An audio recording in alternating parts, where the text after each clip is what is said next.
All right, optimization 3. So the famous question, augmentation versus overbuild, right?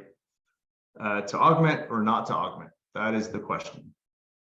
Shakespeare, but not the one we all know about. Okay, so in this case, really what we did is we did a 1 cycle a day use case. This is similar to kind of the first optimization. And in this case, we're using CATL as the benchmark or the battery module. And very similar parameters to all previous simulations, 100 megawatts, 400 megawatt hours required to be discharged at the point of interconnect for 20 years. So when this was simulated, you may remember these numbers from the first case we ran. We found that we needed 712 megawatt hours at beginning of life for our project to last for 20 years. Right? So now if we're trying to do the exact same, only with an augmentation strategy, right? What is that going to look like? And in this case, we're assuming a DC augmentation. There's a bunch of different augmentation architectures out there. We have a section on that at the end. Don't miss it. I think there's a lot of good information in there and a lot of lessons learned. But for here, we're just going to assume DC augmentation, since we see a lot of folks kind of assuming that, not really realizing what's entailed there. But here we're just looking at it from an energy standpoint, right? If you put all the risks aside and you're planning a DC augmentation strategy, what do things look like? So just some ground rules here that we're going to set. You know what? I think I didn't grab the right slide. But anyway, so here our rule is that we're going to allow our batteries to degrade down to 65% for all phases.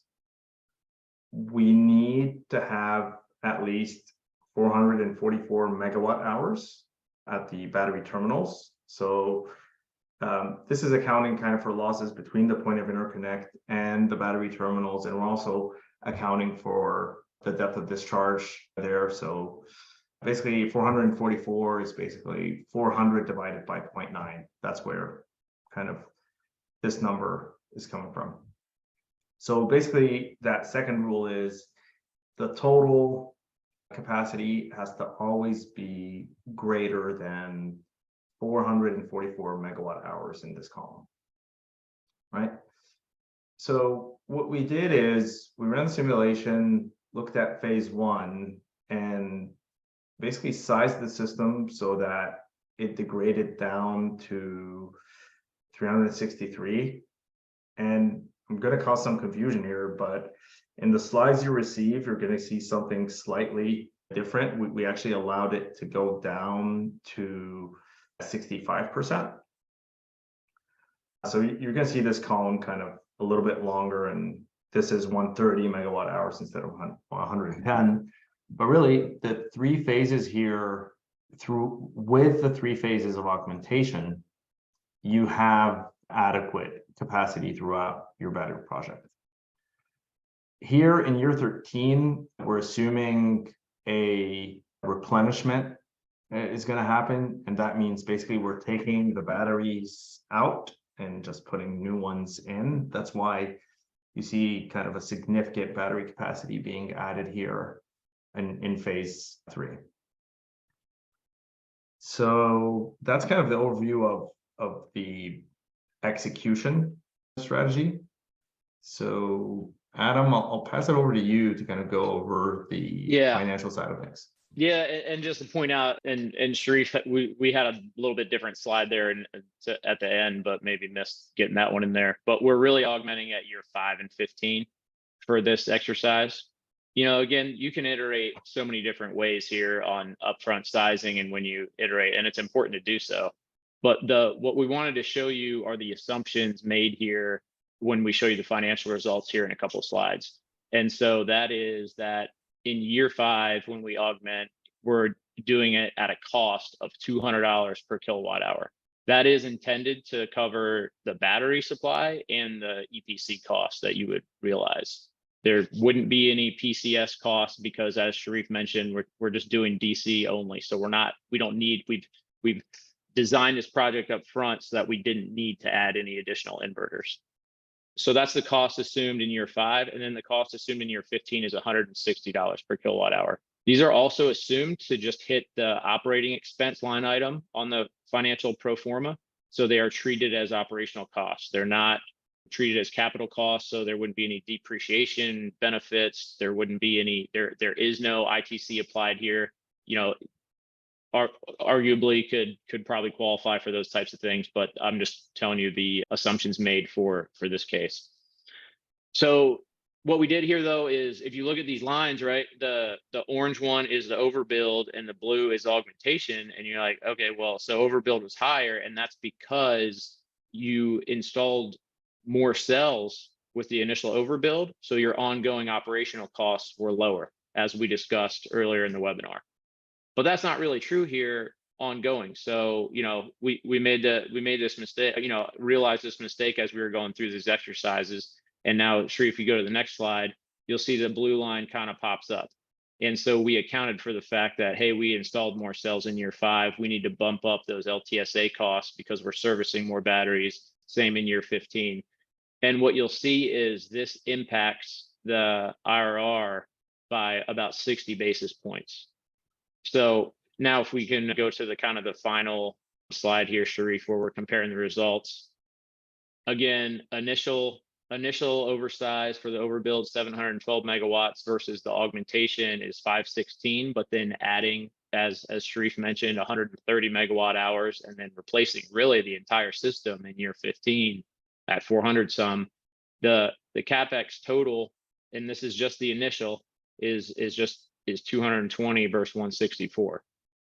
The OpEx that we're showing as kind of an annual 20-year average, which includes that augmentation, is significantly higher, not surprisingly, and is approximately 4.7 million in addition for that augmentation.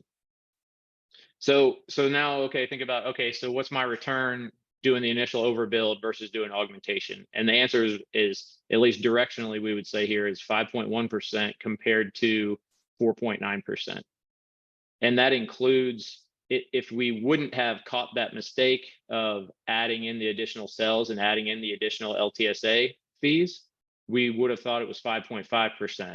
And maybe would have selected the augmentation strategy instead of the overbuild strategy, right? That return looks better at 5.5%.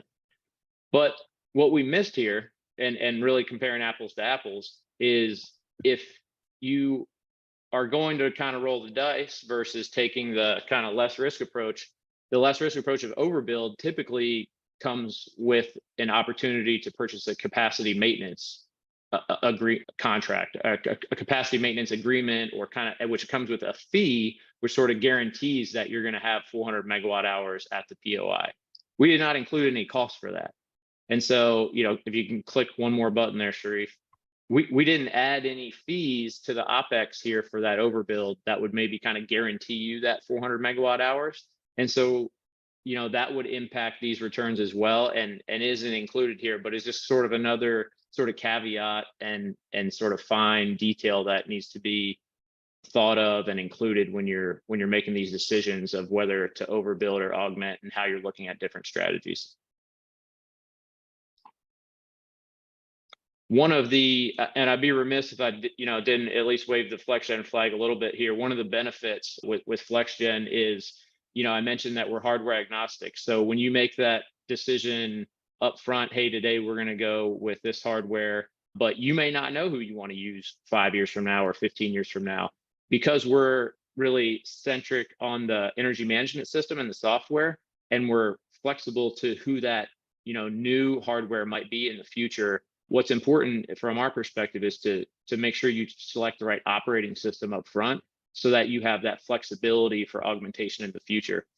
I know, at least, just kind of going back to Duke Energy days, it was a matter of like only 3 years of developing energy storage projects there, where I won't name the vendors, but we only worked with vendor A at first, and they were in NMC chemistry. And by the end, before I had departed, we were only working with, I would say, vendor B and LFP chemistry. And so that dynamic is going to continue, and you don't really know who you're going to be using 5 years from now, certainly not 15 years from now. And FlexGen really offers that flexibility with the hardware to have that augmentation strategy be intact. Sharif, pick this apart here, man. What am I missing here? No, I don't think you're missing anything. I like the point you made on, really, if I'll summarize it, if you're going to plan for one thing with grid tied batteries, plan for change. Know that what we're doing today is going to be very, very different from what we're doing next year or the year after. So, yep, I definitely kind of value and I see where the value is with systems that are agnostic, that allow you to kind of make changes throughout the project life, because it's a very rapidly evolving just supply chain and industry, and also it's a very rapidly evolving grid, right? Look at the amount of EVs that are being added, right? As Duke Energy, a regulated utility, we have that kind of right there, and we're planning for it. But again, things are changing. So I'll just say this another time: if you're going to plan for one thing, plan for change. Yeah, no, great point. And to maybe answer a couple of the questions that I'm seeing in the chat, I would say also it is more helpful if you use the Q&A versus the chat, but I do see a couple of these in the chat. What about the risk that there are not compatible batteries for installing at year 15 in the existing racks? And my answer to that, I'd be curious to see what you say, Sharif, but if you design it up front such that your inverters can accommodate additional DC capacity, you wouldn't necessarily need to use those same racks. You would just you can add an entire additional container that then connects to those inverters. And typically, at least at FlexGen, we like to design our systems initially to allow for that. And we're going to get into the weeds of that in the next section here around different augmentation strategies and what are the pros and cons of each.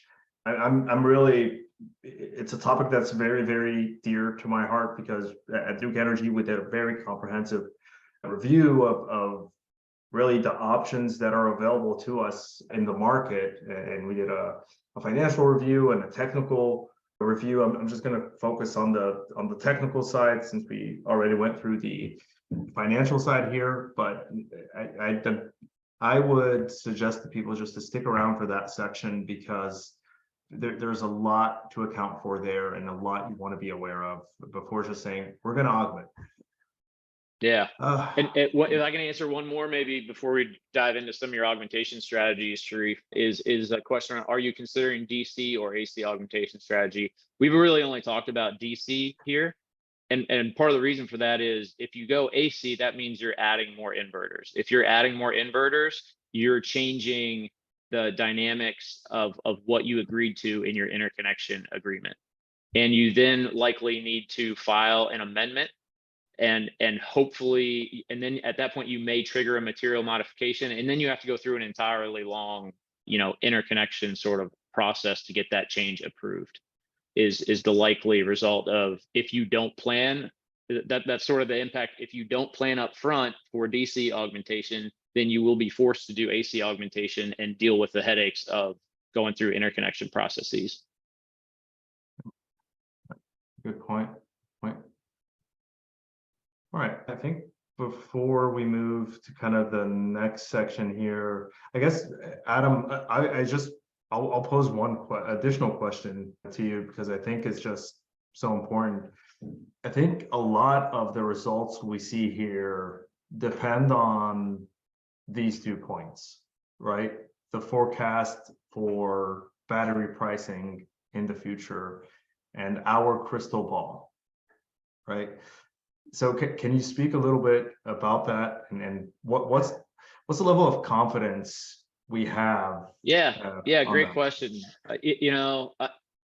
just kind of high level, right? I think your tier one suppliers, well, I don't want to talk like that. I guess I would say, I'm not going to give expertise on like what I think the pricing is, and do I personally, this is Adam Nygaard speaking, not from, personally, but I think 200 kilowatt hours, including battery costs and EPC 5 years from now is going to be achievable.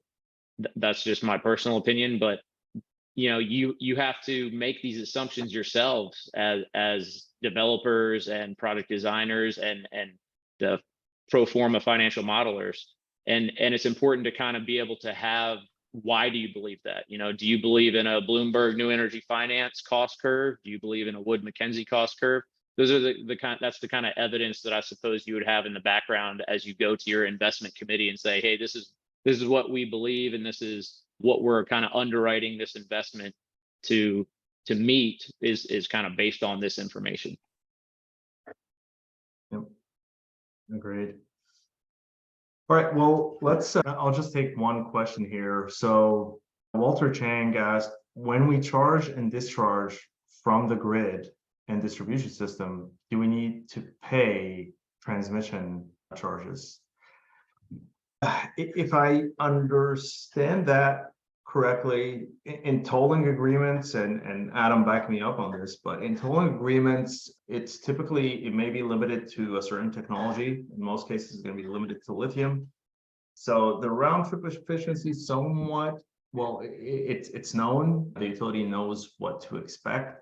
So they won't really charge you for the energy you're charging your battery with, but you will be charged at kind of regular rate for the auxiliary load, your HVAC load. So you'll have a separate service for your auxiliary load to kind of, pay for that. Yeah, I would say, I think the answer to this question is it totally depends on exactly where your project is located, what utility it's connected to, whether you're participating in a merchant market and maybe you're kind of getting paid for providing one of these services, as opposed to like you need to just charge on your own and to be able to only serve a discharge function that you're getting paid for later, versus what Sharif mentioned. We've done a lot of example here around toll agreements where maybe the off taker is responsible for those charges. So I always hate that answer, it depends, but that's certainly it depends answer to Walter's question there.